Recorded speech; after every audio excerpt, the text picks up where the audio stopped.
So the story begins with a Korean novel called 3 Ways to Survive the Apocalypse. This wasn't just any story. It was a very long novel that had been running for 10 years and had over 3,000 chapters. At first, many people read it, but because the story was so long and hard to follow, people stopped reading. Eventually, only one reader remained until the very end. His name was Kim Dokja. Dokja was a simple, lonely man. Since childhood, whenever he faced problems like bullying in school, trouble in college, or stress at work, this novel gave him comfort. The story was about a hero named Yoo Joonghyuk, who had the power of regression, meaning that if he died, he could go back in time to save the world again. Dokja loved this story because Joonghyuk's struggle gave him the courage to endure his boring life. The day the novel ended, Dokja was on the subway heading home. When he read the final chapter, he felt sad because the ending was tragic.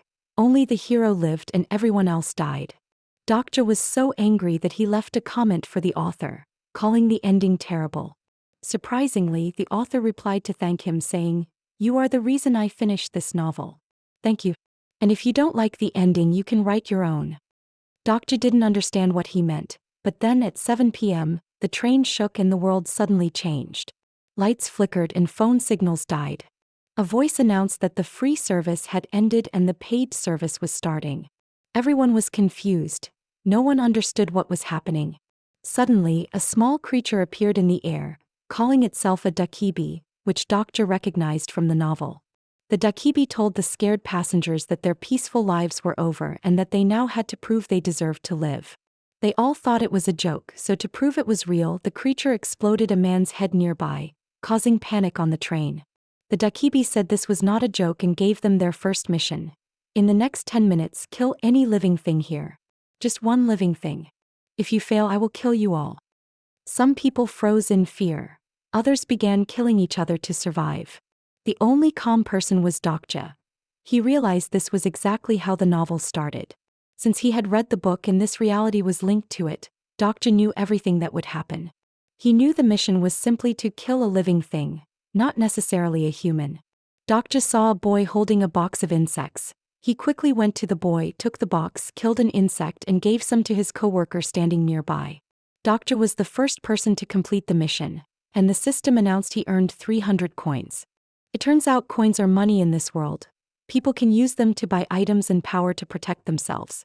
Suddenly, Dokja noticed that people had stopped killing each other, but there was one boy attacking an old woman. Dokja realized this was Namwon, a crazy character from the novel.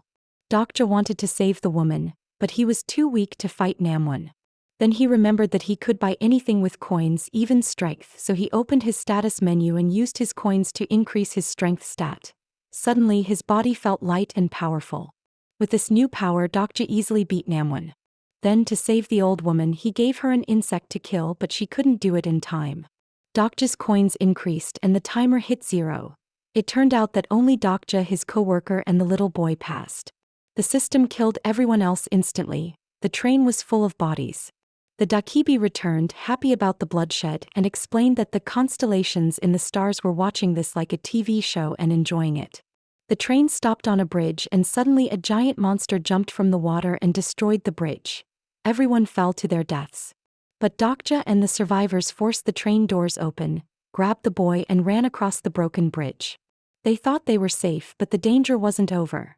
The dead passengers turned into zombies and chased them. They thought they would die, but then Dokja looked back.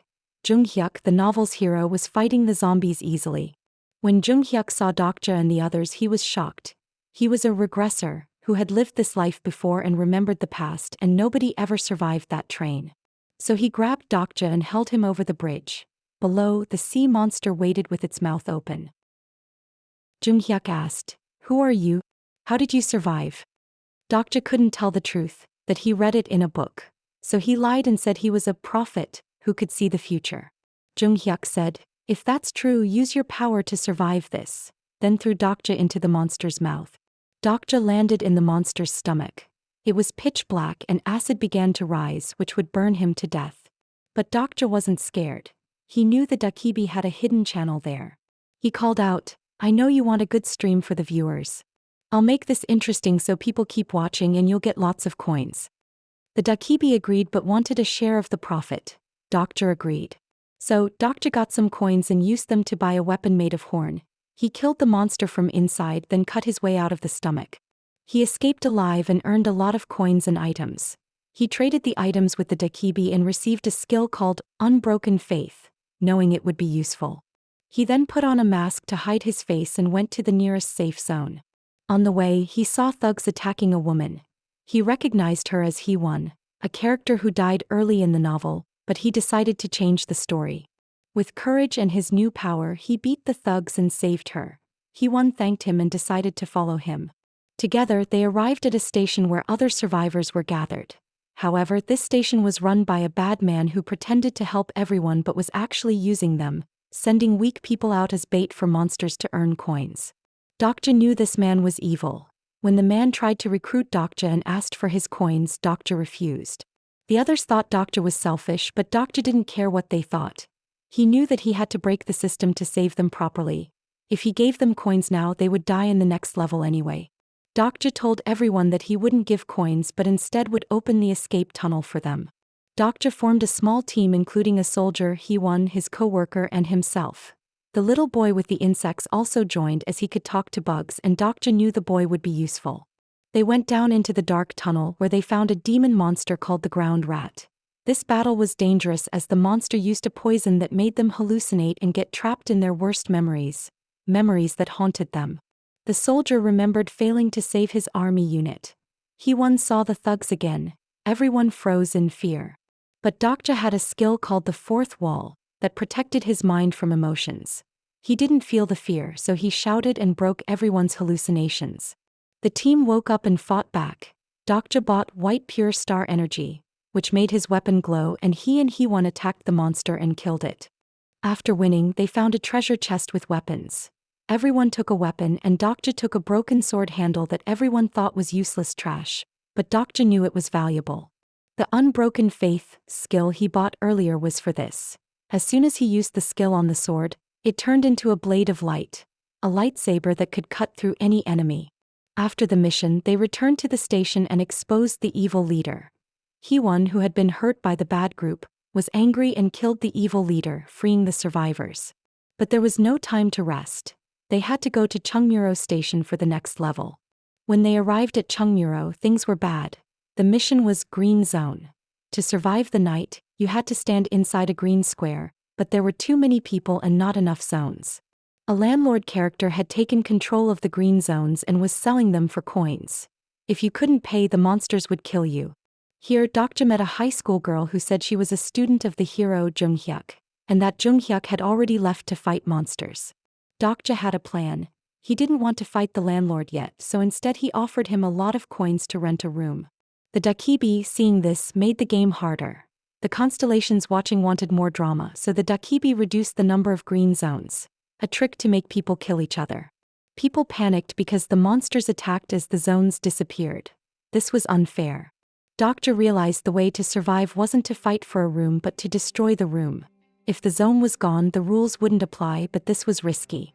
The idea was dangerous. He looked at the monsters and thought if he killed the boss monster, the scenario would end quickly, but the boss here was a terrifying dragon. In the original novel, this was where the hero Joonghyuk often died and had to restart his life. Dokja knew that if Joonghyuk died here, the world would reset and Dokja and his friends would disappear.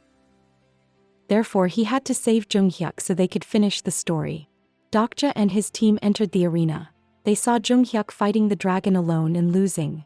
The dragon was too strong and Joonghyuk was injured and about to give up and restart. But Dokja shouted, "You can't give up, Joonghyuk."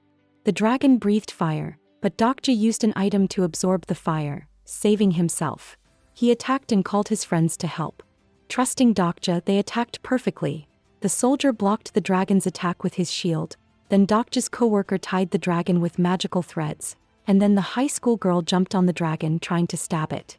Joonghyuk stood watching. He had given up, but seeing them fight gave him hope, so he stood up, picked up his sword and joined the fight.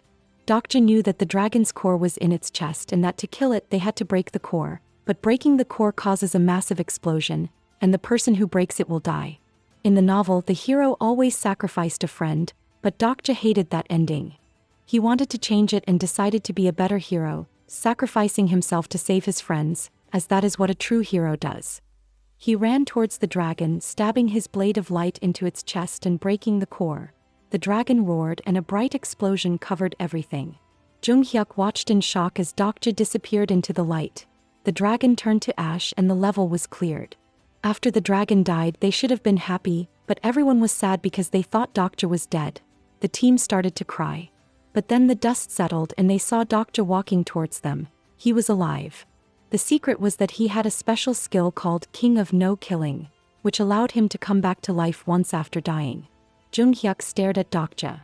This man was a mystery. He wasn't in the original story. This man was better than him. This boy knew the future and didn't sacrifice his friends. He sacrificed himself. Dokja knew the game wasn't over yet and the next levels would be harder. But he knew that with this team they would win. The story ends here, showing Dokja and his group together. Subscribe to Manhwa Reels, where every movie tells its story again.